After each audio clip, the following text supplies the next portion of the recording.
Spring Television. Ours it is.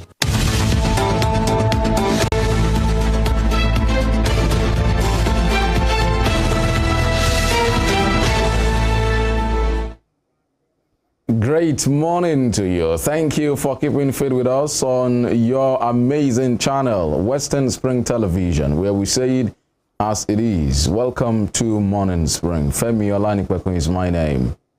Thank you very much for joining us this morning. I'm TEMITOPE, AJIJOLAOLUWA. And you know that you can always follow us on our social media handles, via our social media handles on our pages at Western Spring Television, on Facebook, Instagram, and on Twitter at Western Spring Television, and on YouTube at Western Spring Television. And you know you can always watch us live on Star Times, the DTT platform, channel 190.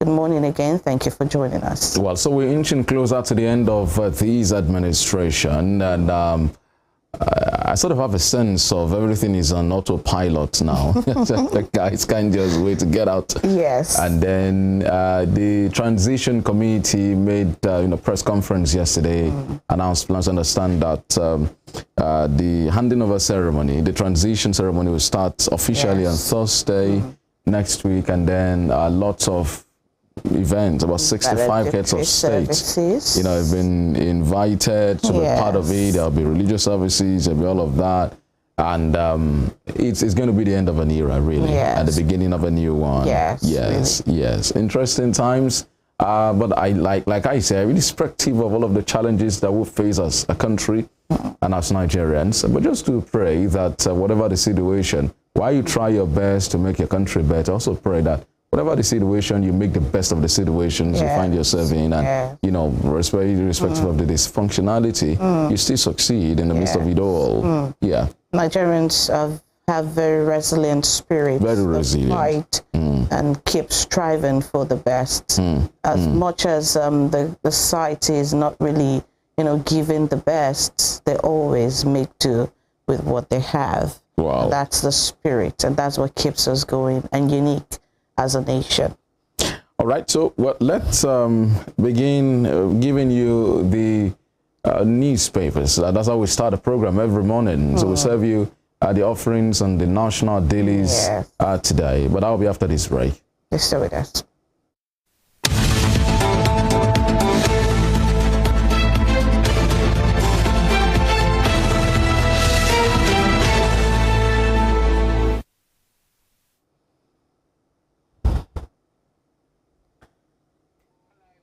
All right, thank you so much for staying with us. So let's begin with the papers now. The Guardian newspapers here. After 8 years and 15.9 billion around Nigerian Air. Minister scores self 100% on failed carrier, MRO airport concessions. It's a big story for the Guardian newspaper. You can get it on pages 4 and 5. I don't know how you go chest thumping that you've succeeded on a failed, obviously failed mission. Have you flown Nigerian Air before? No. Oh, okay. Have you seen any plane, Nigerian Air before? No. Oh, okay. So the only one I saw was at what we can now call a phantom launch. So I only saw a face cap with the Nigerian Air logo. But this minister is saying it's called 100%. And we spent 15.9 billion naira, on these. And okay, this is one of the legacy of the Buhari administration we should stress. Really. Yes. I mean, in other places, in other climes, having spent money of this magnitude, you would be nowhere near, that office. You would have been picked up to answer for how you have managed the funds and why it is that we're not seeing results. But here we see ministers, we see presidents and governors, giving themselves scores, on whatever it is they've done. I think that should be left to the people and whomever it is has been watching to give you, a pass mark on whatever it is you've done. But then I'm sure he might even be one of the ministers that are lobbying, to be retained. By this administration. That'll be a good ending to this story. But so aside the failed Nigerian air mission, there are other projects under that ministry that has not really come out good. Airport concessions at the MRO. But you can get to read more in detail on pages 4 and 5 of the Guardian newspaper. And just below that, by the left-hand corner, PEPC, INEC Tinubu, APC kick against Atiku's request for live telecast of proceedings. Okay.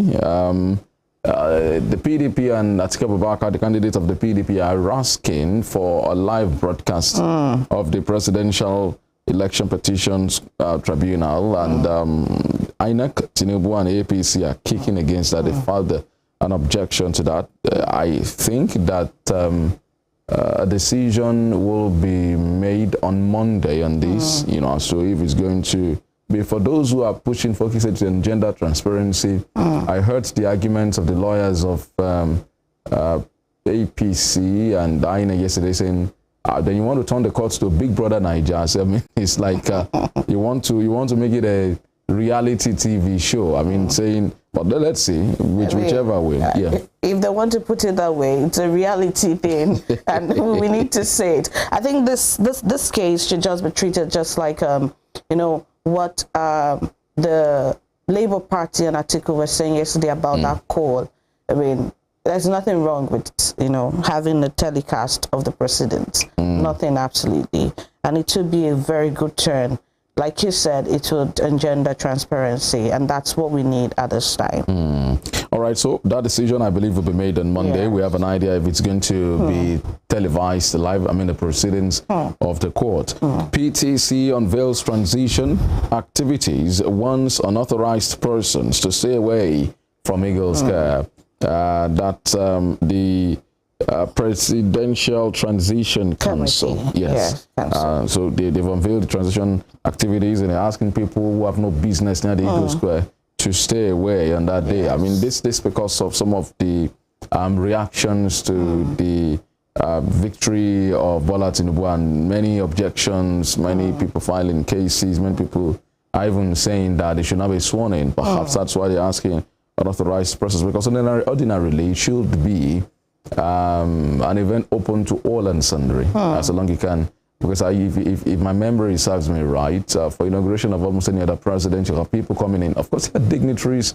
Security is extremely tight, because in this instance, I understand that they've extended invitations to about 65 heads of state, and governments across the world. So I expect that security will be very, very tight. But nonetheless, they're asking people who have no business there to stay away. Let's see how that goes. Cash crunch cuts telecoms growth as operators lose 1.02 million subscribers. Okay, so the effect, the consequence of that very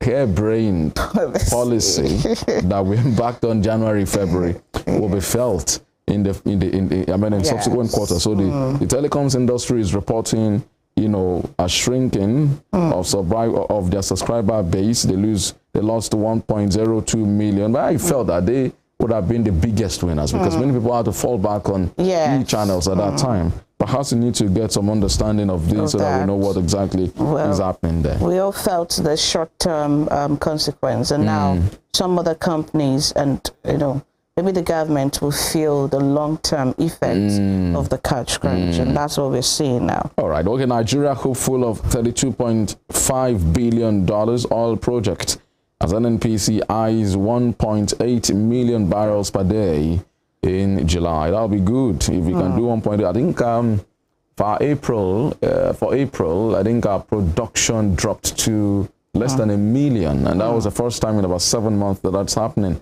The higher will produce, the more money, revenue for the country. So it will be heartwarming if in 2 months' time we are able to produce as much as 1.8 million barrels per day. That's on page 6 of the Guardian newspaper. You can check it out. Failed Ijora Bridge. Residents blame shoddy job, lack of supervision. That's on Metro page 8 of the Guardian newspaper. It's a terrible experience for people along that axis. The road gave way, caved in, failed, absolutely. And so they had to divert traffic to the other lane. So it became a nightmare, blocked a total logjam. And to make matters worse, hoodlums took advantage and were robbing people in that logjam. So many people lost valuables. There was a woman that was stabbed in the face to collect her phones and her properties, her phones and her money. Another man escaped by whiskers because a gang of 4 on a motorbike were about robbing him when they saw military personnel walking by, so they had to flee. It's terrible. I can't just, for the mind of it, imagine what people go through. So one thing is the mental exhaustion of you being in traffic. Then the other one is you panicking that you could be robbed in traffic. I don't know how we live our lives that way. Also, I hope that the Jora Bridge will be fixed on time, and the people will be put out of their misery. And apart from that, I think that adequate security should be deployed to that area. So that there'll be, good monitoring of it happens also in on the Lagos-Ibadan Expressway. So on the Kara end of the road, on the Long Bridge Kara axis, if there are traffic bottleneck, sometimes it happens to just see some of those guys also coming in to rob. I don't know how you live in a country and then you're scared of traveling, of moving. I have friends abroad who travel 13 hours, long trips alone, and nothing happens. We want to travel here, you need to call on your prophet and your pastor to pray ahead for you. Oh my goodness. Okay, so we do hope, like the residents are saying, they actually blamed shortage job and lack of supervision for that. So perhaps that road was not constructed properly, ab initio, and that's why we're seeing what we see until now. Look at the consequence. So where someone failed to do his or her job properly at the point of construction, look at the consequence, look at the multiplier effect on the economy, on the state, on the nation, on the people. It's horrible. Sad, CSOs demand Bauer's exit over corruption allegations by Matawale. Okay, we have not seen that last for a lot. Yesterday too, it wasn't in news. Matawale is the governor of Zamfara State. He's been I don't know. Seems to be playing some psychological games with the FCC. The FCC responded yesterday and saying, "Well, that guy, don't mind him. We're actually even investigating him, or he's under our radar." But it's a Nigerian drama. One day, one drama. But that's that on the Guardian newspapers this morning. Well, on the Punch newspaper, Tinubu's inauguration programs begin Thursday. Federal government invites over 65 world leaders. Stay away from inauguration venue if you don't have business there, says SGF. And Buhari hands over transition documents to incoming president Thursday. And that is on page 2 of the Punch newspaper.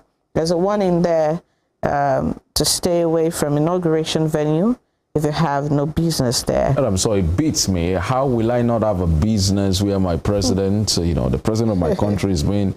I know that security will be tight, but I find it somehow to say people have no business there. Okay, maybe they ask us to sit at home and watch on television. Well, maybe the preliminary activities, maybe the one that is starting before the D-Day, before the inauguration itself.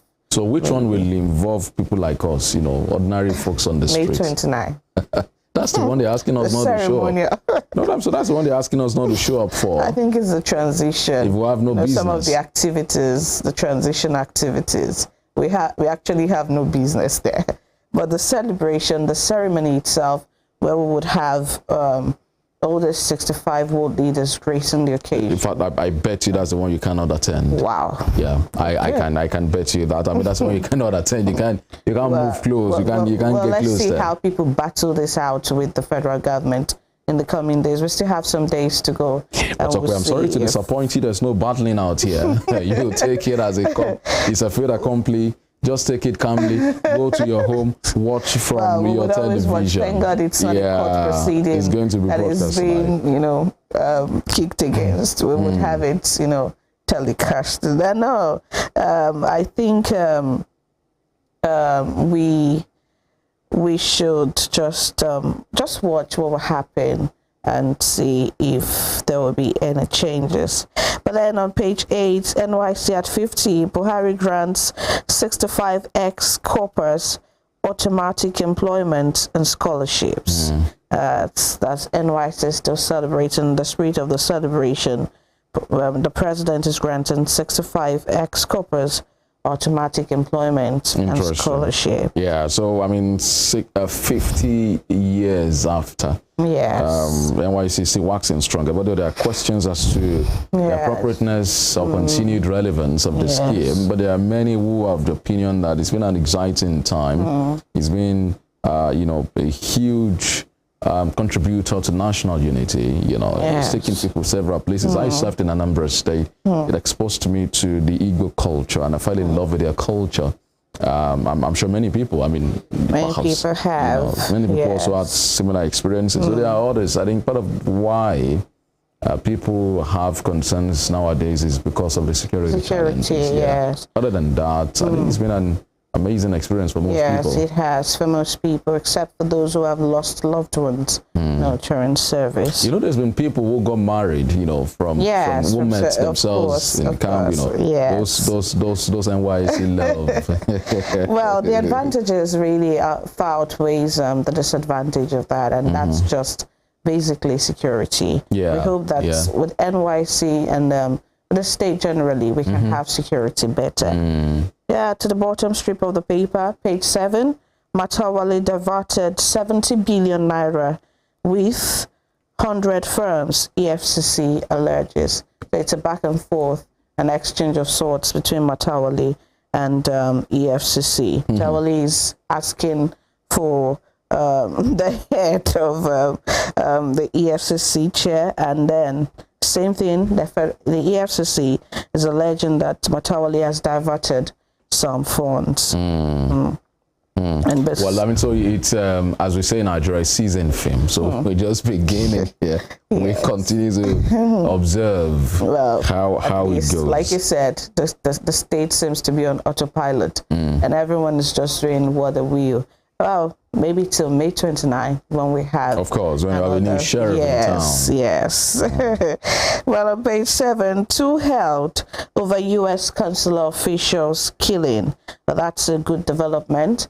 We hope that these 2 people have actually been involved, and then they can be arraigned. Yeah, well, I mean, the police said they've been assisting with investigations. It was a very interesting time. Okay, so they called them persons of interest. That was what the police called them one day, because they invaded the camp of suspected IPOB militants, and they said they didn't find people there. They destroyed what they met there, and then they found 2 persons of interest who were arrested. So I do hope that those guys who are assisting the investigations, they can arrest the perpetrators, because I think like 2 persons are still unaccounted for, you know, of those officials. Yeah. Two are still unaccounted for, and it's it's worrying. Yeah, it's worrying.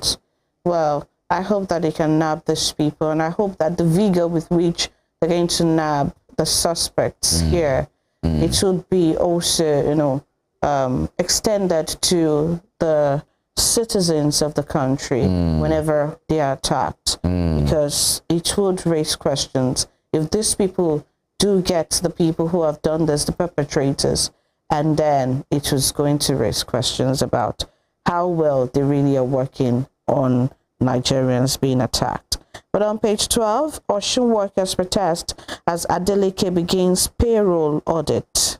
Osun workers protest as Adeleke begins payroll audit. Well, you can't have the good without the bad. I mean, it should have been, you should have, you know, expected that there would be proper auditing of accounts and all.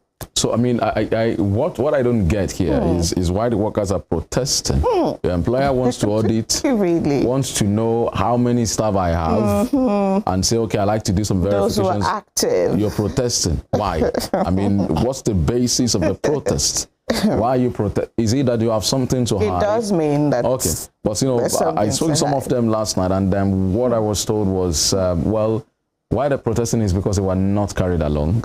That they feel that they should have been informed officially, formally, and then the details should have been explained to them. You know, as to an auditor comes in, you know, sometimes unannounced. So for this, government is bringing in a consultant from outside. So they say they want to know what are the terms, and they said they just saw forms flying all over offices, and they said they weren't in the know before. But you know, they also perhaps just being careful, because sometimes it's a means for government to reduce workforce.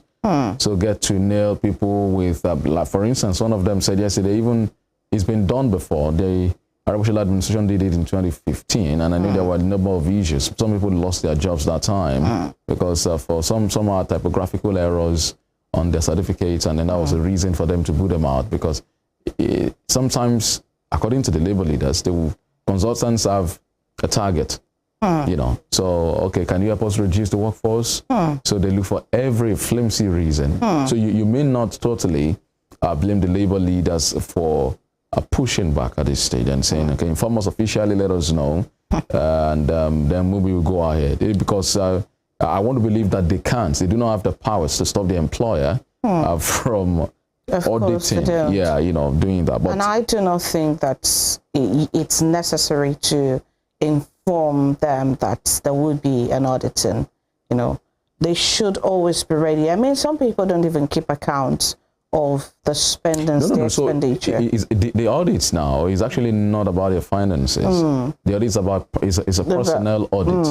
It's an audit of the staff, the workforce, to know how many staff do we have, to know how many, what number of staff do we have in these MDA, in these parastatal and what have you. So it's a personnel audit, not a finance audit. So that's why the labor unions are up in arms, because you know they have the mandates of the workers, they lead them, so it's sort of trying to protect their interests also. And if you see the statement they issued yesterday, they said that they were drawing, or you know, it brings back memories of the experiences at the last verification exercise, and so that's why they are a bit cautious and they're pushing back here now. If it were to be about finances, they have no business there. You know, they can't do anything about it. But here they are saying, just like you said, I don't know if they should be pre-informed, but since it affects their members, maybe government also should, as a matter of courtesy, inform them. We like to do this.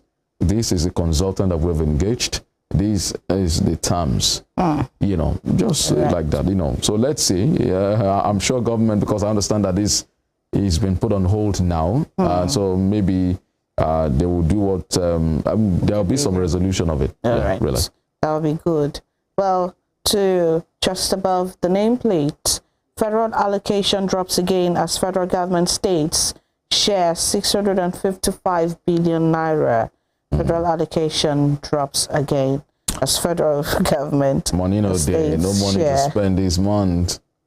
Well, I don't know. This might be the figure they want us to hear about. No, I mean, so this I'm not sure there is anything towards this. There's been a publishing of the finances of what comes into government, what the 3 tiers share. From time immemorial. So I mean, that's what is available. And like I explained to you, there was a report that the sale, Nigeria's production, oil production fell in April. So this is part of the consequence of what you're saying now. Yeah. All right, page 7, live broadcast, threat to tribunal judges' lives. Live broadcast, threat to tribunal judges' lives. And that's according to one of the lawyers of the president-elect. Interesting. So there's another interesting angle to it. I'm sure. Leave it to APC to give angles that are very, very, you know, tricky. Well, so I mean, that's why the lawyers are paid anyway. Well, and they're doing their jobs. Yes. well, to page 34 of, page 24 rather, of the Punch, NNPCL begins crude supply to Dangote refinery next week. Well, it just seemed that work is in earnest here, and the supply of crude would begin next week to Dangote refinery. Interesting. We can wait. NNPCL, yes. We can't wait. We can't wait to have the Dangote refinery come on stream. It's going to save us hard-earned forex. It's going to save us a lot of stress of importing. Perhaps importation will drop, and then we can divert the forex to some other better things in the country. Well, if this does work, well, it will be one of the achievements of the Buhari administration. And we only hope that it can be well managed by the incoming administration as well. And so, I don't know what to say about that, because in actual sense, it's a private investment. Though there is some government support and government funding. The government has 20% There's a liaison between the federal government. Yes, but there was, we must admit that really government supported Dangote with lots, there were concessions, there were a lot of support, aside investing the 20%, billions of dollars in that project. You can say that again. I mean, that Buhari can take credit for this in a way.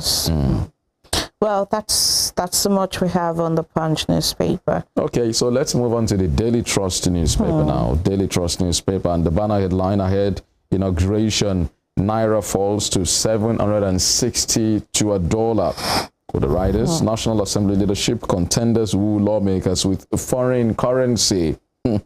Demand went up this week. BDC operators. It's like we are back to the time when the party primaries were on again. And so it's a shame that those contesting to lead the National Assembly are winning their colleagues with foreign currency, dollars.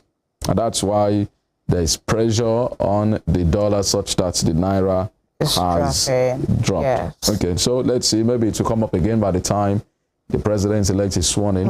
There's a way the markets react to some of those events. If there's a trust, if the business community trust or seems to have implicit confidence in the economic abilities of the new president, there's a way it has an impact on the markets. Shares, stocks rise, the Naira can also improve. A lot of things really do happen. So let's wait till May 29 and see if this will rise. And just below that, you can see the picture of the president receiving the letter of credence from some ambassadors there. But just below that picture, security agents dodging bandits, mocking victims. Sultan. This is serious. That's a serious allegation from the Sultan, one of the most eminent traditional rulers in the country. He's accused, and in himself, the Sultan is a retired military officer, so he knows what he's saying. So he's saying security agents are dodging the bandits and they are mocking the victims. That's what I was saying about the fact that if they succeed, at nabbing the perpetrators of the attack on the consulate, on the envoy, on that convoy rather, then it would birth a lot of questions as to what they do when Nigerians are attacked. Well, I mean, so let's keep our fingers crossed, but I do hope that the situation changes. The Sultan really has been talking truth to power for some time now. He comes out at different times to state clearly what the situations are. EFCC probes Zamfara governor over 70 billion naira fraud. We've talked about that in our earlier coverage, in our earlier reports. We don't know Chibok's girls' whereabouts. That's the military. That's one of the promises of this president. Was going to rescue the Chibok girls. Only a few of them have been rescued or negotiated for. Escaped. Well. Yeah, I mean, someone negotiated for and then were released. Many others in different batches have now escaped as well. Okay, Buhari to confer GCFR, GCON on Tinubu Shetima on Thursday. So for statutorily or traditionally, every Nigerian president has the title GCFR, while the vice president has the title GCON. So they are conferred with such honors before they are sworn into office also. And below the nameplate, Port Harcourt Refinery ready before year end. Warri Kaduna 2024. That's from Kiari. We've heard this again and again. So we do hope that the refinery will be ready. And if they are not ready, if the Dangote refinery is working, can we just sell off those 3 refineries or 4? Because there's been a drain on public resources. You need to check our accounts. Some of them have not produced a single liter of oil in years. And they've been incurring expenses, recurring expenditure spend and then. But let's see, there's a lot of turnaround maintenance that's been done over and over again. I'm not sure that we've achieved the desired objective, spending millions of dollars on turnaround maintenance. So let's see. They're promising again that before the end of this year, Port Refinery will come on stream. We'll check again at the end of the year. Okay. So direct entry candidates now to write UTME. That's JAMB. Wow. Yesterday, they were lamenting about how they've had it rough. Yes. And now the JAMB is saying that they would be writing the exams soon. Wow. So that's a shift. It's a policy change there, you know, and that's interesting. APC NWC sets aside Gojay's expulsion, says ex-governor remains bona fide member. That's also on the front page of the Daily Trust newspaper. And that's the last of the stories on the Daily Trust newspaper. All right, and the Nigerian Tribune, EFCC boss, Zamfara governor exchange words over alleged 70 billion naira fraud. Expose me if you have any proof of fraud. That's from Bar. And Bar must quit now, face probe panel. Over 150 CSOs tell FG. And that's on page 3 of the Punch News. I mean, the Nigerian Tribune here. Like we've said from other papers, the EFCC boss and Matawale and even other civil society organizations are telling the federal government to make Bauer face a probe panel, and that Bauer must quit as well. Well, that's on page 3 of the Nigerian Tribune. Well, and so it's the end of the tenure of many of the governors. It's expected that the FCC spotlight to be on them. And so this sparring is not unexpected. Remember that the FCC also has a running battle with Yahya Bello, the governor of Kogi State. Yes, there's been a running battle, you know, between the two of them also. Let's see. The Samrasi governor is challenging the FCC to produce evidence if they do have it. So let's see if they have the evidence. Well, and let's see if it's going to be produced. Well, it's going to be interesting to know. Yes. But on page 2, El-Rufai revokes CFO of McCarthy's companies and landed properties. El-Rufai revoking the CFO of McCarthy's companies and his landed properties. Well, so I don't know how human beings, these governors, I mean, so they are like emperors in their own right. So Makarufi is a former governor of Kaduna State. It belongs to the opposition PDP in that state. And El-Rufai has 10 days to go. To leave office as well. You're revoking the CFO of 9 companies and you gave a demolition order for all of those companies. So those houses are going to be demolished. Well, El-Rufai and demolition are synonymous. So I mean, I don't know why people get power drunk. We don't know the details really. But the optics are not just good at all. No. No, they're not just good. So you're revoking no reason. I've seen the letter sent to the Makarufi companies. I've not seen any justifiable reason as to why those companies have their CFOs revoked and why those properties would have to be demolished. And knowing where Rufai is, for who he is, I can bet you if care is not taking, those buildings will be demolished before the end of the week. Of course. Yeah. And so is there any justifiable reason for the demolition? Yes. Or is this just some, payback or trying to, deal with someone? How do you use state powers for that? Yeah. It must be a case of vindictiveness on the spot. Well, they might have some personal battles, with themselves, but demolition and all, I don't know. Okay, let's move on. Interesting scenario then. Court remands Shonkuti for additional 4 days, and that's on page 2. Initially, it was supposed to be, 2 days, and now it's 4 days. And together with all the other conditions that he's supposed to meet.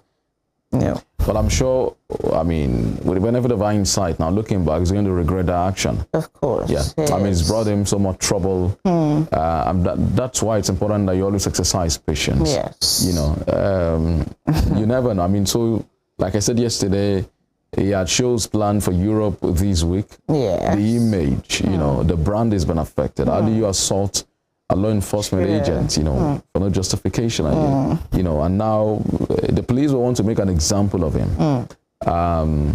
Unfortunately for him, the police is throwing everything into this case. Yeah. Simon Lau is the chief counsel of the police force. He's a senior advocate of Nigeria. He's a deputy inspector general of police, Simon Lau.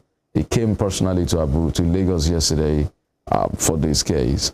So he's leading the case. So Shion is in big trouble, and that's for a family, for someone who is from an influential family.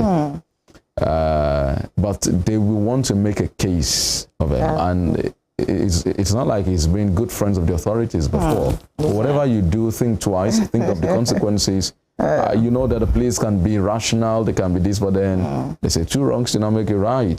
There is no justification whatsoever for what he did, and I know that looking back now, he's going to regret ever doing that. Ever doing that. Well, we don't know how this is going to play out for him. We're just hoping that he can escape. But on page 6, NNPC clears $3.8 billion JV cash, coal indebtedness, and then to grow crude oil production to 1.8 million. Okay, so that's 1.8 in July. Barrels per day. That supposed to be exactly. And that's on page 6 of the Nigerian Tribune. And besides that, attack on U.S. officials in Anambra, 7 confirmed killed, 2 missing as police begin search. That's on page 25. 2 suspects arrested on that. And speakership race, G7 aspirants vow to fight on.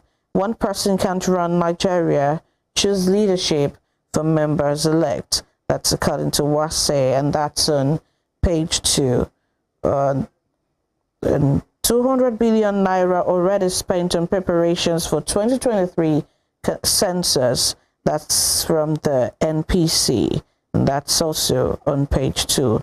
200 billion naira already spent on preparations for the 2023 census that has now been, that is now on hold. Yes. Yeah. So I know, I know you Nigerians who are overly pessimistic will say how, where, when, But there was some explanation yesterday from the NPC as to the fact that a lot has gone into preparations. They printed papers. They've done trainings. Billion. Everything has to be. Can you please give us a benefit of the doubt? So, can you just for once assume that we did the right thing?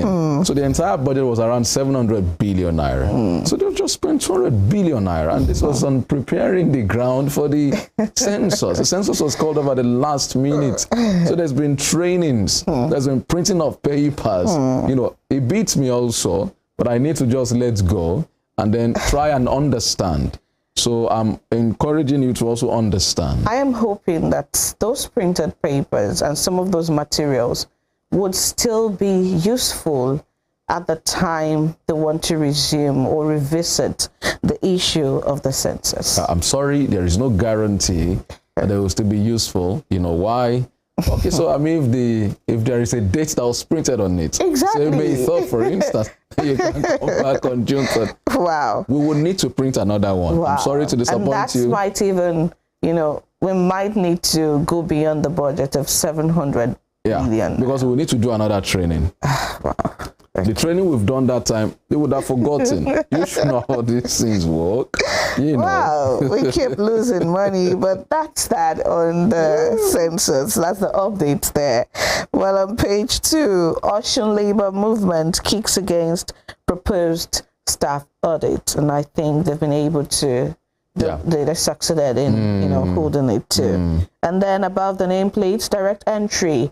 UTME candidates now to write same exams. JAMB remits 2 billion naira into federal government's account. And that's on page 8.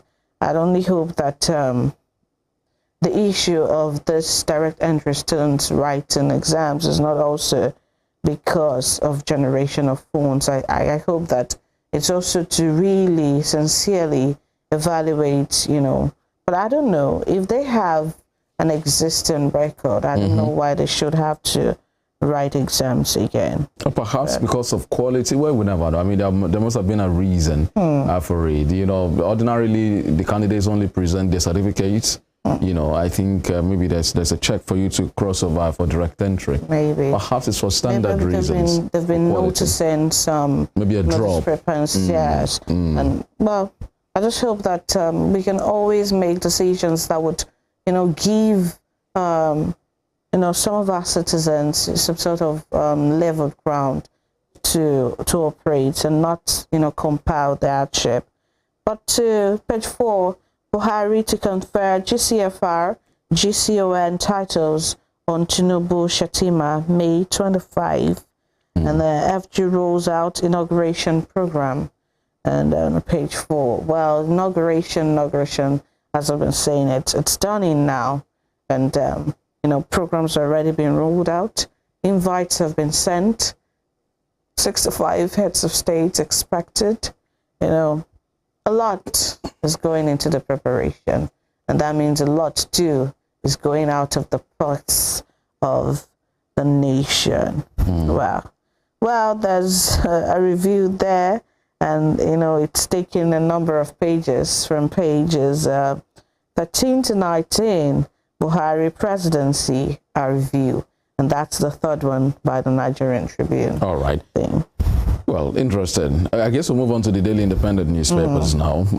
The banner headline here is, I'm back as national chairman. No more faction in LP. Abure.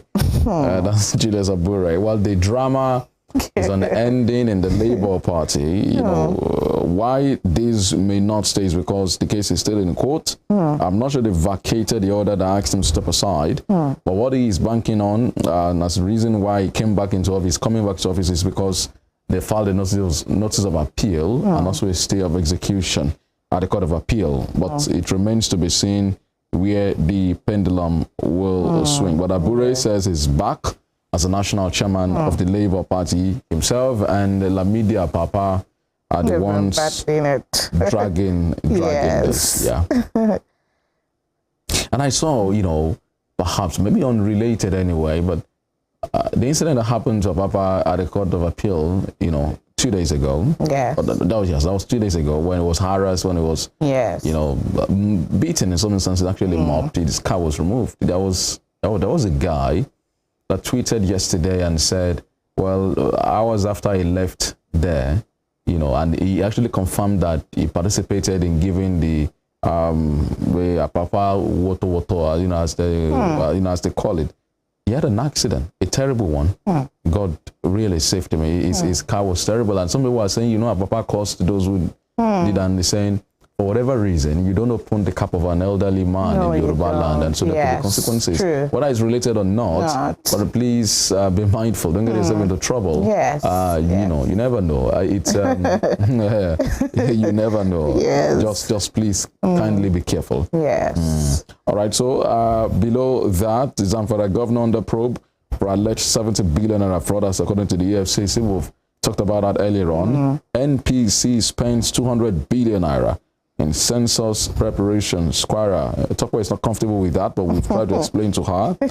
Crack in G7 as to Gua, 2 other speakership aspirants back Abbas. The coast is getting clearer for TJ Abbas. Wike tackles Bayelsa government over demolished property.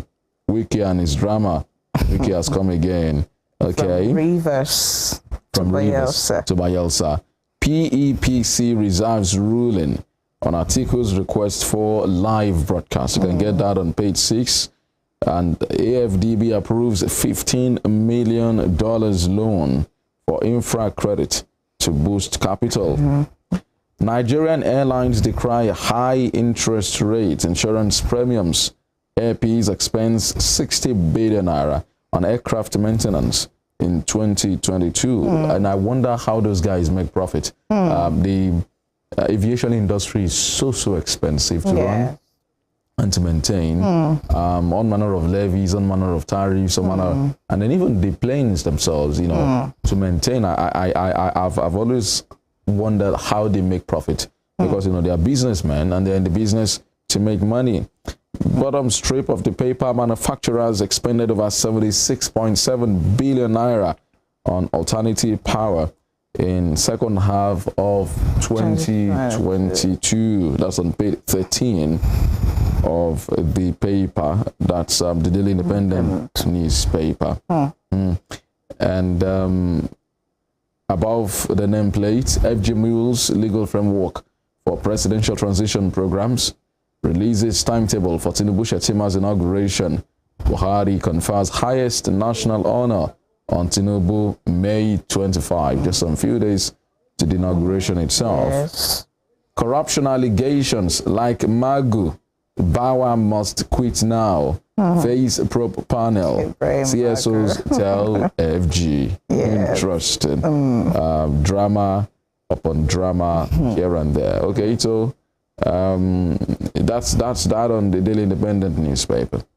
Those are the papers we have. No, so I guess we still have the Nation newspaper to go. There's there's the Nation newspaper. Okay. Okay, so National Assembly governors will back Akpabio, Abbas, says Sule. That's a massive one, really, for those who are aspiring for the National Assembly leadership, because the governors are very influential. So they can tell some of the senators and the members of reps from their area to say, please vote for these. Many of them do not have a mind of their own regarding some of these things, because they were helped into the positions by the governor. So if the Sule, who is the governor of Nasarawa State, is assuring the governors will back Akpabio and Abbas, who are the choices of the APC leadership, then most likely will be. Yes, that is, it's going to work eventually. There are two riders there. Nasarawa Hemsman assures APC's preferred aspirants of North governors' support. Okay, this seems to be the northern governors.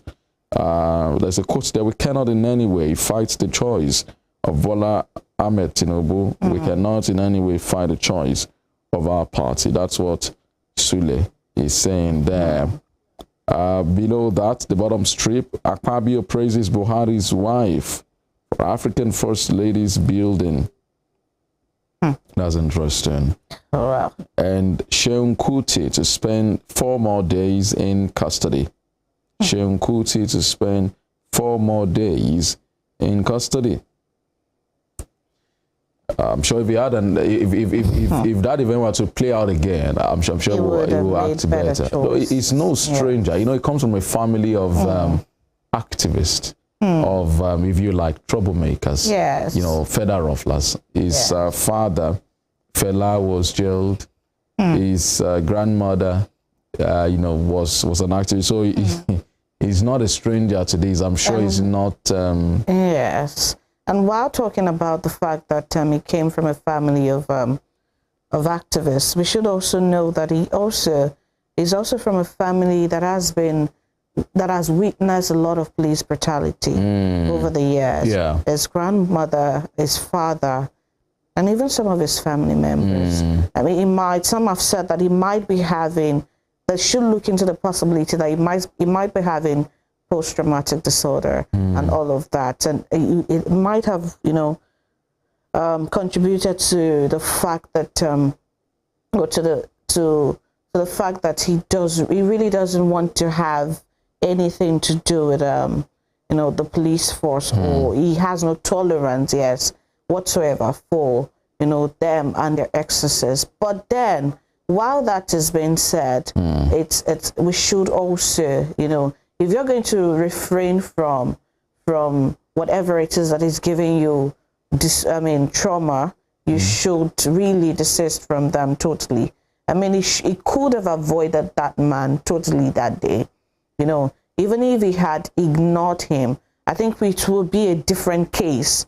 It might still be a case, but it will be different. And, you know, the arguments now would have been different. But, you know, they're going to go all out for him. But I just hope that maybe his own lawyers too could put up, if they put up their arguments, you know, really well, he might be able to, you know, barely, you know, escape from this, but not without consequences though. Well, evidently. I mean, so though, let's see how it works. Really. Whatever happened in the past is no justification for what it did. No. To say 2 wrongs do not make it right. You should learn self-control. You should learn patience. It's important. Very, very critical. Very. Okay, so beside that, JAMB remits 55 billion naira in 6 years. I don't know if JAMB is a revenue generating agency or just an examination conducting body. Yes, really? Because that's why I was worried about the fact that you're asking direct entry students to start taking exams now, and then just the rider below that immediately said that JAMB has remitted 2 billion naira to government coffers. It sort of looks, you know, fishy and all of that. Like maybe it's because they just need to generate funds. It might be why these people are now beginning to take exams. So, I mean, I don't see it that way, because for the direct entry, the students also pay. So they pay. So I reckon perhaps it will even be eating into the margin of JAMB, if I can put it that way, asking them, because they will need to make provisions for exams now. I interviewed the spokesperson of JAMB some weeks back, and I put some question to him about if JAMB is a revenue generating agency, and they were saying, well, they're not really focused on profit, but about service delivery and about the fact that just to get things done. He said if the previous administrations have not remitted, they should be commended for saying, okay, if they have surplus money, they remit it back to government coffers, because the former registrar of JAMB is still standing trial for corruption, embezzlement while he was there. So it's an argument that is neither here or not there. I believe that JAMB should not be a revenue generating agency, but they would definitely collect money. But if the JAMB is run in such a way that they're able to declare surplus, then it should be remitted back to the treasury and not ending up in, you know, private hands like it used to be in time past. But I'm not always comfortable, because there are a number of students who cannot afford to pay. You know, so can we look at, if you're making this much money, so can we look at maybe reducing the fees then? You know, True. You know, but it's good. It should be commended also that they're remitting. There are a number of agencies. At the moment there is a surplus, they find a way of sharing it. You know, it doesn't end up in government treasury. So if JAMB is doing this, it should be commended. But profit should not be the game. Profit should not be, you know, the focus. Okay, so just above that, Matawali under probe for 70 billion naira contract, says EFCC.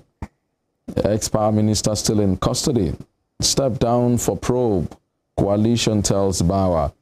Transition Council rolls out Tinubu Shetima inauguration program.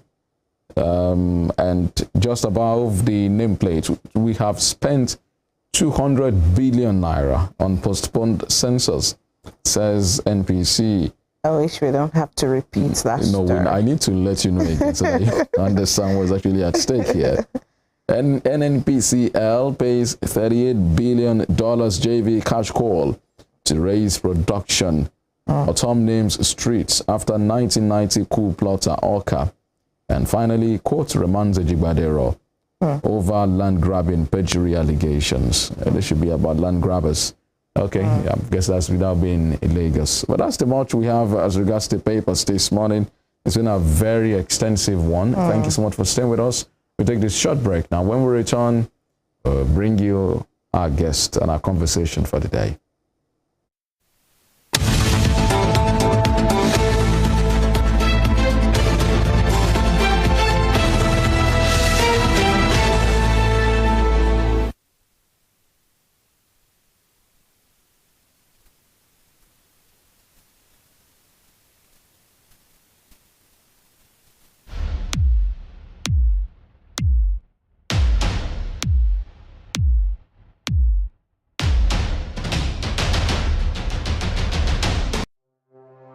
Arrested, affected, sound, Found. What do we see? What do we say? Flowing from a spring. A fact A to Z. Check and confirm. Ever expounding current events. Traveling down from the business gist to the globally arising happenings, to the sports news, to the bittersweet infos. Guided transmission. Even diffusion. Vast and fast. Detailed facts are fled. Within seconds, nuggets of words that flew across borders are fired. Stories short and long, wrapped in bundles of words, broken and dissected as it is, except misheard. This is the news as it is.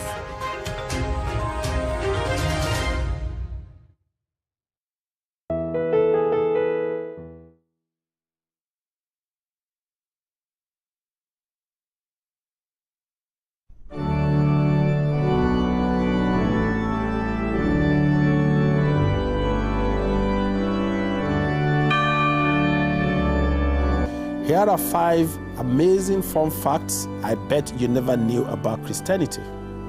Number 1, there are over 2.4 billion Christians worldwide. Amazing fun fact number 2.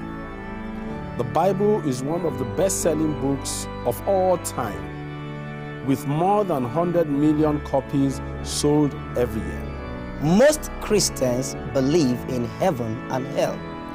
The Bible is the most translated book in the world, with more than 3,000 languages. Amazing fun fact number 5. Most Christians throw science out of the window without realizing that most scientists are Christians. Hello, I am Pastor Steve Akinwumi.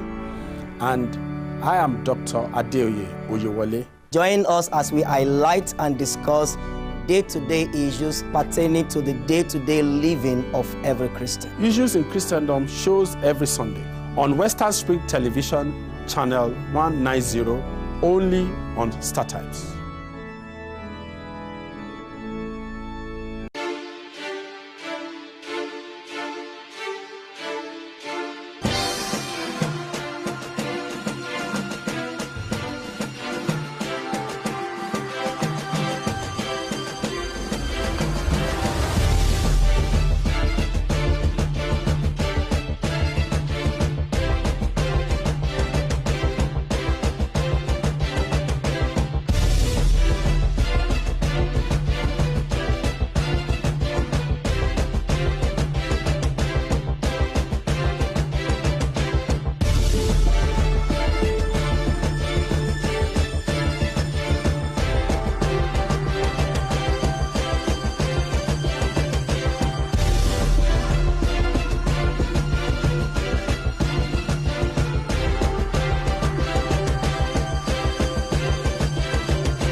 This iconic African presents the narrative of a man destined to exert an imperishable global influence in Western education. His was a story of a freeborn, captured and sold into slavery. He was born in Oshogun, a native Yoruba village near Iseyin in Okeogun axis of southwest Nigeria.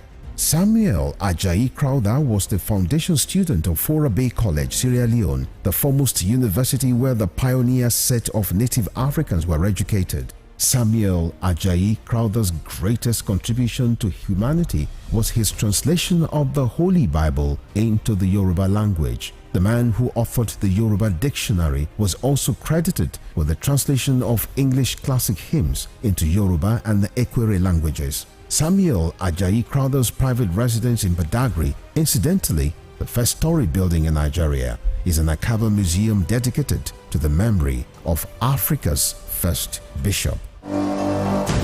Western Spring Television identifies Samuel Ajayi Crowther as a watershed character in history.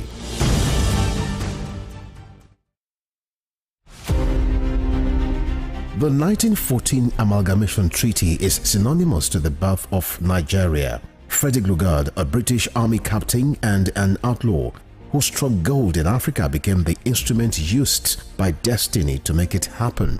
The amalgamation of Nigeria was designed for economic reasons by the colonial administration to offset Northern Protectorate budget deficit by Southern Protectorate surplus returns.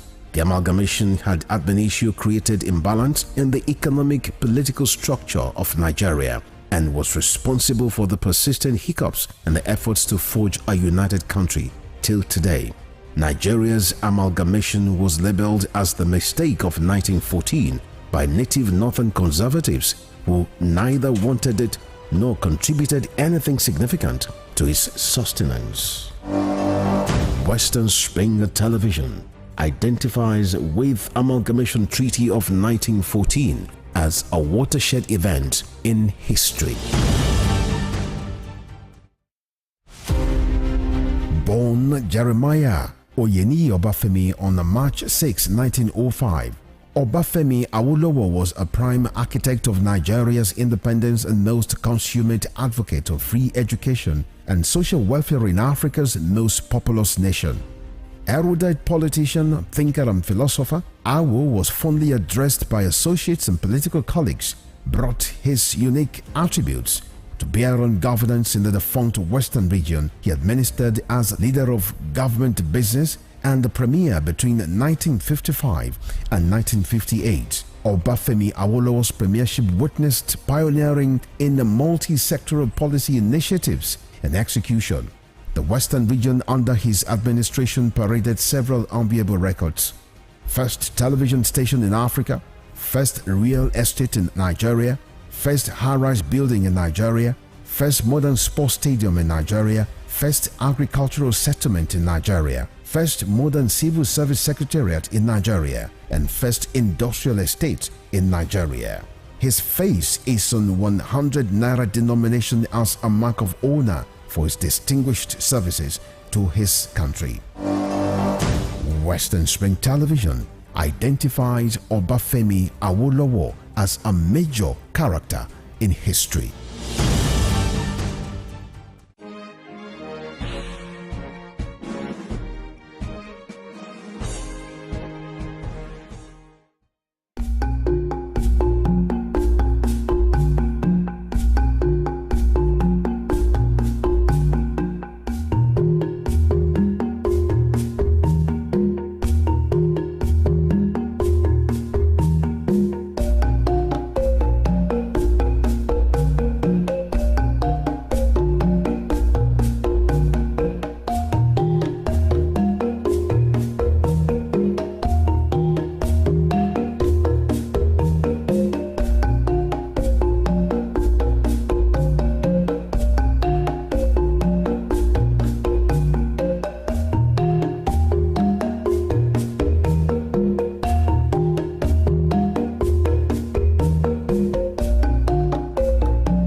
All right, so thank you so much for staying with us. You're sure on to Morning Spring, and it's coming to you from Western Spring Television, where we say it as it is. We have our guests joining us in the studios at this point now, to help us with the conversation of the day. So it's Friday. We're moving closer to the inauguration, moving closer to the end of this administration. We have joining us live now Barrister Moses Obadita, a legal practitioner, veteran journalist, and also a public affairs commentator. Thank you so much for joining us on Morning Strength this morning, sir. Thank you for having me. Good morning. Thank you. I mean, so we're getting closer, inching closer to the end of the administration, also getting closer to the inauguration of a new president, Bola Ahmed Tinubu. The transition committee yesterday released activities. I mean, what struck me there was asking those who have no business there from coming to the venue. I feel that's a public event and should be open to all and sundry. I mean, why should I not want to witness my president's inauguration as a citizen? I don't understand that it's going to be extremely tight as regards security. Over 65 world leaders are invited. But should it not be open to the public, really? Or is it because of the circumstances that trailed the election itself? Yeah, it's open to the public, but they don't have people like you in mind. They have those who are dictating that day must not come. Oh, I see. And that they intend to foment trouble in case anybody try to inaugurate Bola Tinubu as the president. So those are the people that are saying, if you don't have business, if you don't share our philosophy, if you don't share our interests, please don't come near. Knowing fully well that there's going to be fire for fire and boxing or shooting for shooting. So don't if you have an intention to cause trouble. If you have a negative intention, if you don't share in the interest, which is the joy of ushering a new government, please don't attempt to come near. That's what they had in mind. All right. So there is this decision of the Presidential Election Petitions Tribunal. I think a decision will be reached on Monday. Atiku, Labour Party, Peter Obi, and the PDP are asking that the proceedings be televised live. And there's been arguments for and against that, while those who are asking for it to be televised live are saying it's going to help in transparency. I saw the arguments of the APC, the president-elect, and their lawyers really yesterday, and they objected, for the counter motion, saying that should not be allowed. In fact, one of them was saying that it could put the lives of the judges in jeopardy. And some are saying that, I mean, do you want to turn the court to a Big Brother Naija event? I mean, there's like a reality show. What do you make of those arguments, at least before the decision is finally made? Well, I think it's part of development of our democratic process. We watched what happened when the Kremadu judgment was on. The thing was televised, was recorded. So it has been an old fashion. For example, wearing wigs in this part of the country is still on. Whereas in some other developed countries, you don't need to wear wigs. So this issue of televising is just a matter of style. So, I mean, the televising, are you for the televising of the judgment or for the proceedings from the beginning? Well, from the beginning, I think it is better for us to see it the way it is. Like an Oputa panel? Yes, it should. It should. There's nothing to, there's no place for the goldfish to hide. So let's see if that is what the judges are saying. And even more so, either it is televised live or not, journalists are allowed to cover it. Yeah, so there's no way anything can be hidden from the public. But to me, it's going to add glamour to allow people to follow the thing on the daily, day-to-day process. So I think the opposition to not having it is unnecessary. Now the world has moved, and we need to move along with it. Well, let's talk some security. And so we talked about the unfortunate attack on the U.S. consulate convoy in Anambra. We understand that 2 persons have been arrested now. The police commissioner addressed journalists yesterday and said 7 persons have been confirmed killed. 3 of them were U.S. consulate officials and 4 policemen. And then 2 others are still missing. So they're searching, for them. It's terrible as it is. That's condemnation far and wide. But the Sultan said something. The Daily Trust reported, saying security agents are dodging bandits and that they are mocking the victims. The Sultan himself is a retired military officer. What do we say to security agents dodging bandits? I mean, we can't say the Sultan is making frivolous statements or unsubstantiated statements. What do you say to that? The Sultan was a retired colonel. And not only that, being an Emir and the head of the Islamic group in Nigeria. And it's based on what he witnessed in Sokoto. About 2 years ago, this same Sultan was saying that, look, that the bandits were entering the markets, collecting foods, killing people with AK-47, and no security men attacked them when they invaded Sokoto market. and many other things. Let's even leave Sokoto and leave the Sultan and come back to Niger State. In Niger State, we are told about 7 local governments are currently under the bandits. And for the farmer to have access to their farm, they have to contribute 20 million. And that they go on bike, right, without anybody opposing them. So if the Sultan is saying, he know what he's saying. He has the fact on the ground. So the challenge we are having today is that we can't blame the security agent totally. The question we should, are they well equipped? As I'm going to ask, are they overwhelmed? Because, you yes, certainly, pockets of crisis all over the nation. And, these soldiers especially should not be involved in maintaining of internal peace within the Nigerian borders. But you see that we've deployed them across almost 34 of the 36 states of Nigeria. So are they overwhelmed? They are overwhelmed. Because Section 271 talk about the president's rights to invite the military when the police can no longer hold for the internal security. So if they get the soldier involved, fine. But it's not just drugging the soldier. Are they well armed? Do they have sophisticated weapons? Most of these people, when you watch them once in a while, they have some weapon they can use to bring plane down. You remember there was a time anti-aircraft gun when they brought some of our aircraft and the guy have to run about 3 kilometers in the forest without any assistance. So you begin to wonder, what's the matter? And they have suggested to the government that in case you are overwhelmed, why don't you do what Jonathan did towards 2015 when he engaged some South African mercenary? So that if they complement our effort, we'll be able to send these bandits away. But the government has not been forthcoming. Yes, some people have said that also sort of injured national pride, that it's an admission of failure, admission of defeat, that Nigeria, as big as we are, with the kind of budget we spend on defense, we can't tackle these challenges headlong on our own. We have to bring in foreign machineries. Well, there's some things you get to in foreign policy. Which we called, you collaborate, you share interests. As I'm talking to you, most of the European countries are gradually moving towards assisting Ukraine, knowing fully well that an attack against one, an attack against all. If you look at the genesis of Ukraine problem with that, he's moving towards NATO. And Russia felt you will not allow you to do that. That was just simply, you recall that Ukraine was part of the 15 countries that came out of Russia. So normally they are all known to have been fighting. But if you are now saying that Russian, who is so powerful, is looking for an ally, are you aware that the Chinese government are moving towards Russia? Are you aware that even they are being accused of collaborating with Russia? So there's nothing wrong in international level. If you know that you do not have the capacity, the instrument, why don't you ally with those people who have it? For example, all along, historically, we have been aligned with the Western countries, the United Kingdom, America. What stops us from getting them, assistance from them, getting modern weapons and many other things, so as to destabilize, frustrate all these, domestic invaders. So it is not a matter of pride. It is a matter of what will I call it? Maybe if you should permit me, it's a matter of ego. If you know you are not so strong and you are posing you're strong man, if you get to the wrestling contest, they will land you on the ground. So what we're saying that this thing is becoming unbecoming. Thing that started in just 1 or 2 states in the north, it's now spreading to almost every part of Nigeria. So there's nothing wrong, diplomatically and even in governance, in getting anybody involved in solving your problem.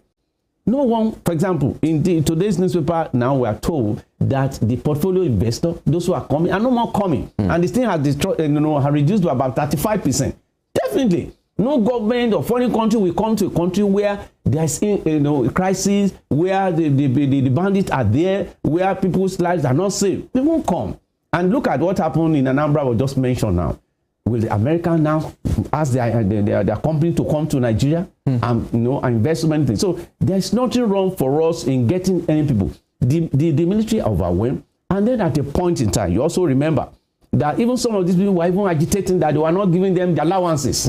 And I remember a particular officer in the north was even alleging that these are some of the things, the people who are coming, the way they invaded, and they said the man you should send the video was suspended. But the issue is, have they been able to get enough weapons? Have they been able to get enough training? Are there some other things, maybe like, trying to give them some incentives so as to stimulate them and get them ready for the issue? So what we're saying is that we're even lucky on this election. I was thinking the election will not take place. If we can do it to the extent that these bandits were not attacking people during the election, why don't you use the same method? So as to once and for all, get them out of our territory. But you know, ironically, you will see the government spokesperson will tell us, like, say, no territory, no Nigerian territory is under the bandit, which is not true. So if the Southern Sokro is telling you that this is the story, we should believe him. And no one has, I think government have not debunked that what you're saying was a lie. And the man will never tell a lie because of the position they occupy in Islamic, hierarchy in Nigeria. Well, so I mean, let's talk some legal issues before we come to Oshun and, end it here. Daily Independent, as its banner headline, the story about Julius Abure saying that he is back as the national chairman of the Labour Party, and as there is no more faction. You're aware that Lamidi Akpapa is also laying claim to that position because he said the court has ordered that Julius Abure and others step aside, But Abure is saying that he has filed an appeal, and I think he also claiming that he has gotten a stay of execution, something like that, And so he's saying that validates him returning to that position. You're a lawyer. Maybe you mind explaining to us. So Apapa was claimed that he's the acting chairman since Abure was asked to step aside. And then now Abure is saying because he has filed an appeal, that decision is being on hold. So he's back as the national chairman of the party. When you are dealing with politicians, you have to be very careful. In journalism, there's what we call filtration of information. What he has given to us, we need to find out. Is it the fact? The fact that you have been to court of appeal does not mean that has put an end to that. The court of appeal must rule, or they must tell the party involved, this is our decision. So the mere fact that they've given you a number does not mean the first court that you've been to, that their action is suspended. So until that court of appeal rules or give an order that this is the man we recognize, it is then that we're going to, that's why I said, until we get the details, so as to know if the court has given their ruling. But if the court just mere filing that you have been to the Supreme Court and that you've been to court of appeal, that have put an end to the no, that is not the position of the law. The position of the law is that there must be an order from the court of appeal suspending the lower court decision. Well, are you surprised at the turn of events in the Labour Party? I mean, so the party descended into chaos or crisis, if you like. They assaulted, they mocked Lamidi Akpapa, and you just look at the infighting within the party just a few months after the presidential election. Are you surprised at how things have turned out to be within that party? Akpapa, for instance, was saying, I've been in this party for 26 years. Some of you just came yesterday, and we are the owners of this party, and others are saying you are not interested in our battle, you are working for the enemy. Then the national secretary that was also chased away alongside Akpapa also released a statement yesterday saying Julius Abure was working for the APC in that he received Godswill Akpabio at the party secretariat and agreed that Labour Party senators should vote for him. What do you make of all of that? It's a new party. They're supposed to do things differently. That was what Nigerians decided to. Many Nigerians felt that Peter Obi was a good choice. But are you surprised at the dirty politicking going on in that party now? I wasn't surprised based on my background. I studied political science to master level. So, and in political science, there's a principle we call modern truth. And another one, you could also use it, maybe destabilizing the destabilizer. The Labour Party is a force that came suddenly. And for them, and for you to be able to destabilize a standing force, you must have a backup. The backup of the Labour Party, which must have been the PDP and some other people, the ruling party will not give, the one will not cave in so easily. And so for them to be able to destabilize the destabilizer, if you can understand, the Labour is coming to destabilize the ruling party.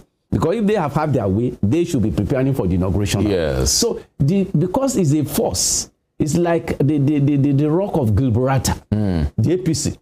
You now look around and say to you, okay, I'm trying to permutation, or you call it a sort of, let's look it from different angles. So I'm just assuming if I'm the chairman of APC, and then here is a party that is coming, what stopped me from creating a mole? and destabilizing so that when they have internal problems, they won't be able to face the real target, which is the APC. That's number one. Number two, there's a philosophical statement that said, success has 1,000 fathers, but failure is an orphan. The success of Labour Party attracted a lot of people who wouldn't have been in Labour Party. Remember, the Labour Party has been very docile from the day of Oshomole. And now for suddenly, they came from nowhere, they defeated Bola Tinubu in Lagos, they destabilized them in Kashina. I mean, and people say, oh, wow. And then people rushing. And then the person who had been the chairman before now felt, this is my time now. I was the one that raised this one. And the other man has to struggle. So that success must have created headache for both Aburi and Apapa. Is it Apata? Apapa is that kind of thing. So they have that problem. But if they have their experience, that's the period to call themselves to that. So look, the task before us should not be internally, demystify or destroy us. Rather, let's focus on this thing which is power. So, but for them, look at the period they spent in court. Look at how they went to tribunal as a divided house. And at a point in time, when the PDP were in power, a similar scenario played out. How did it happen? The PDP realized that AC, Action Congress, was in force. And if they do not take cognizance, that party can destabilize them. And then there was faction in ACN. Some people move out. If you remember the story. And not only that, the Obasanjo regime, it was alleged that raised many political parties.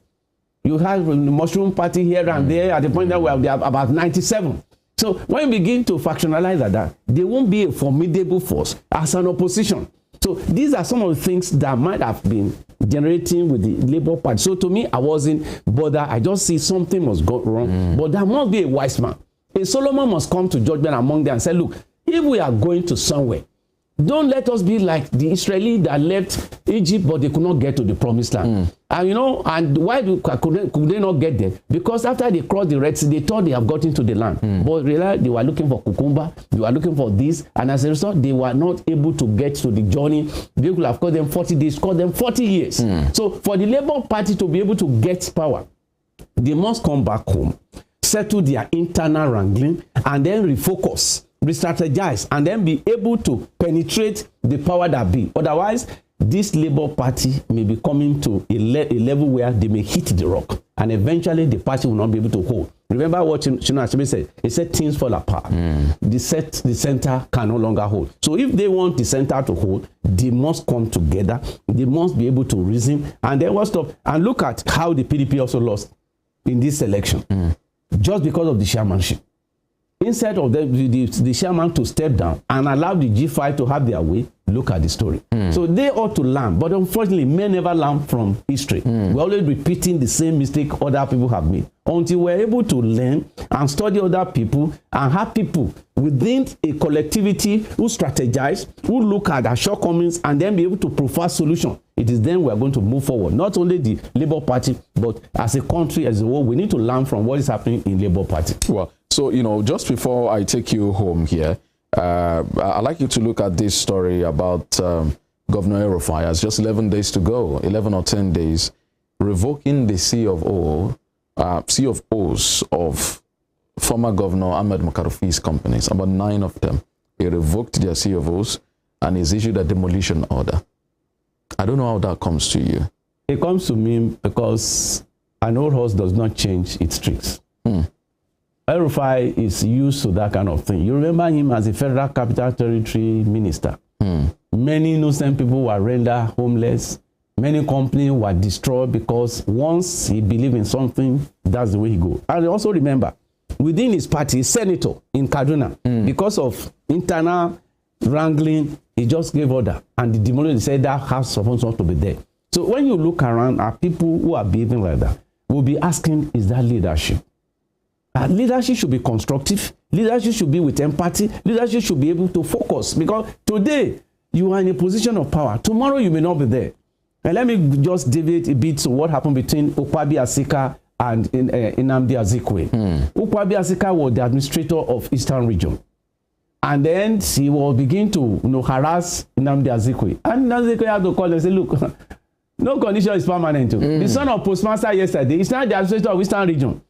And like Zik said it, Kwame Asika went and Zik came back to limelight and eventually became relevant in 79. And from that day, we didn't hear anything about Kwame Asika. So the same message applied to El-Rufai. The thing you did in Federal Capital Territory, you carry the same thing to Kaduna, and Kaduna have not been able to find it easy today internally in terms of crisis.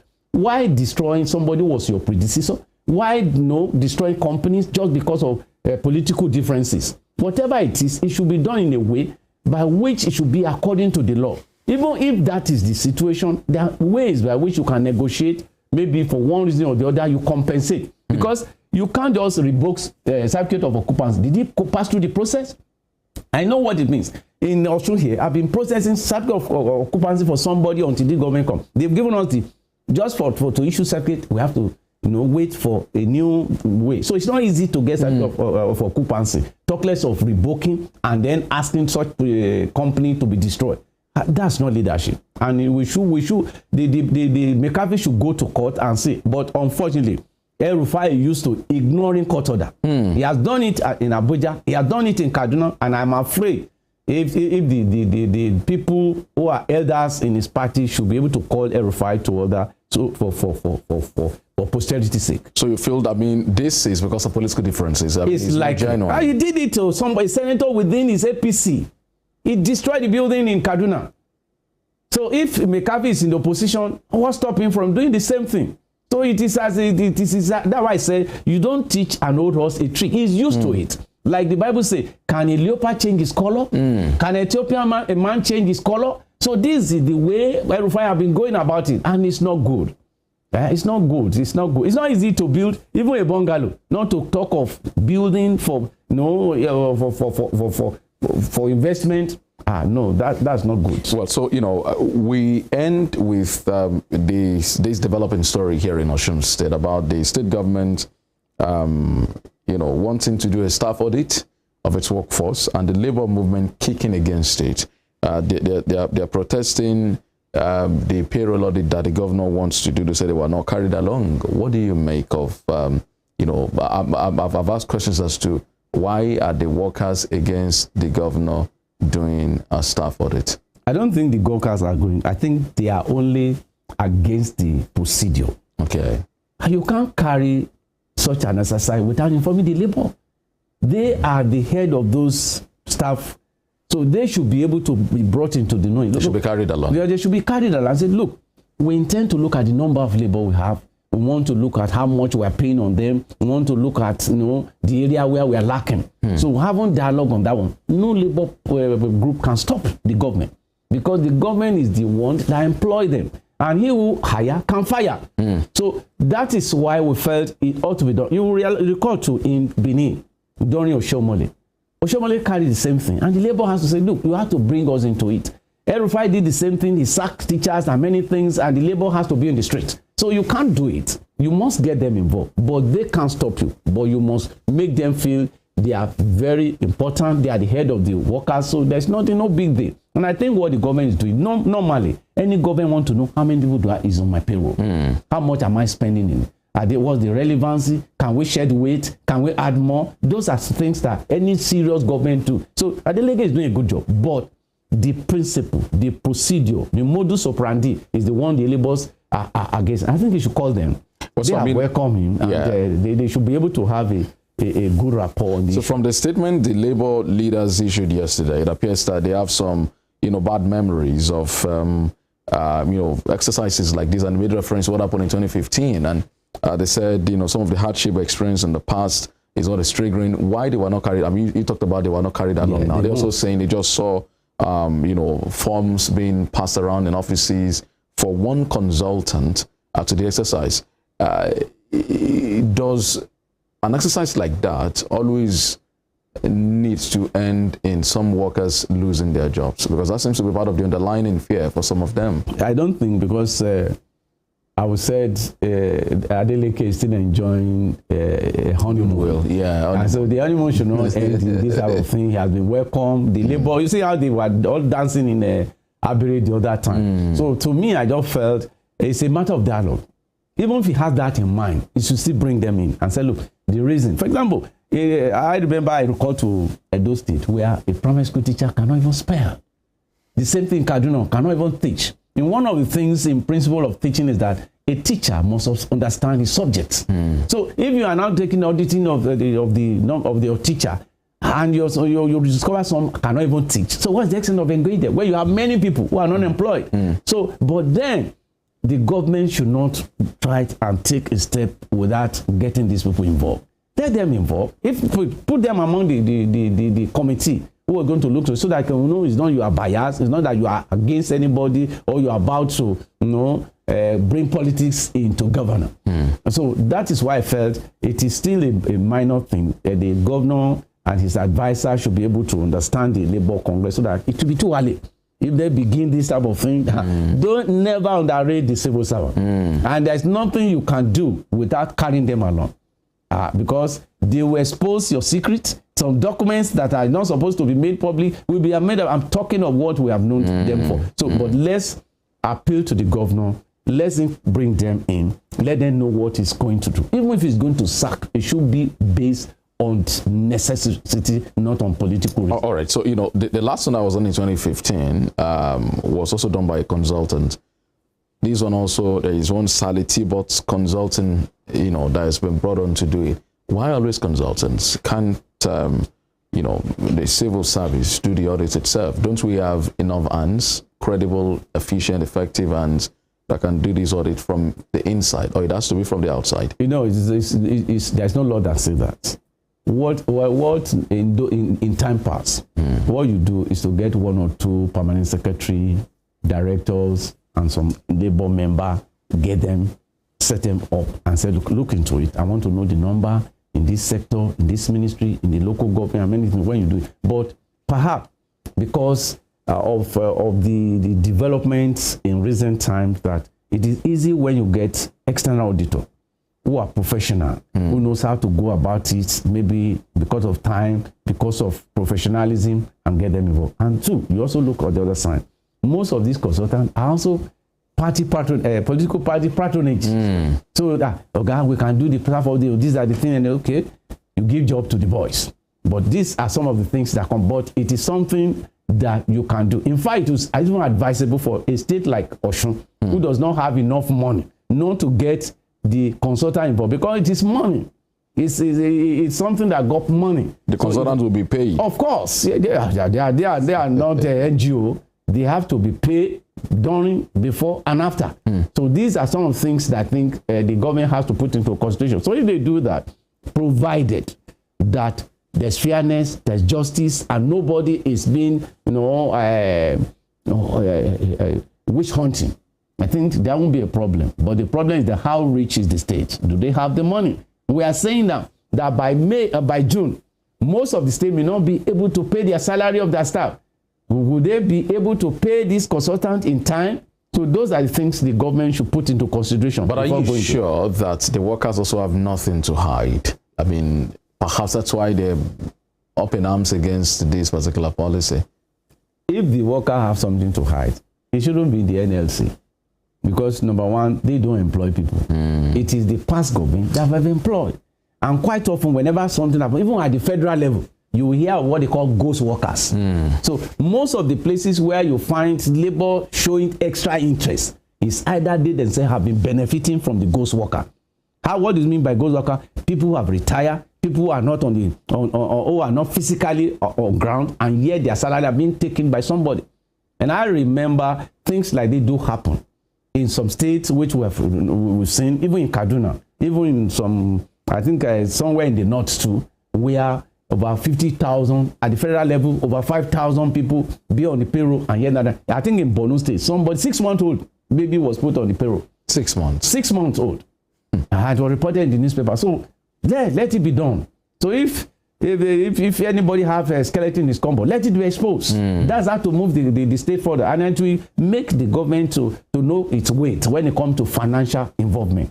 So whoever is afraid, well, it is often said that the righteous is as bold as a lion. So if they are afraid of the staff auditing, let's wait and see maybe a can of worm is about to be exposed. Well, I'd like to thank you for joining us again this morning, sir. Mr. Moses Obaditon, legal practitioner, a veteran journalist, and a public affairs commentator, as well as a policy analyst. Thank you for the privilege. Thank you. Yes, that's the show this morning.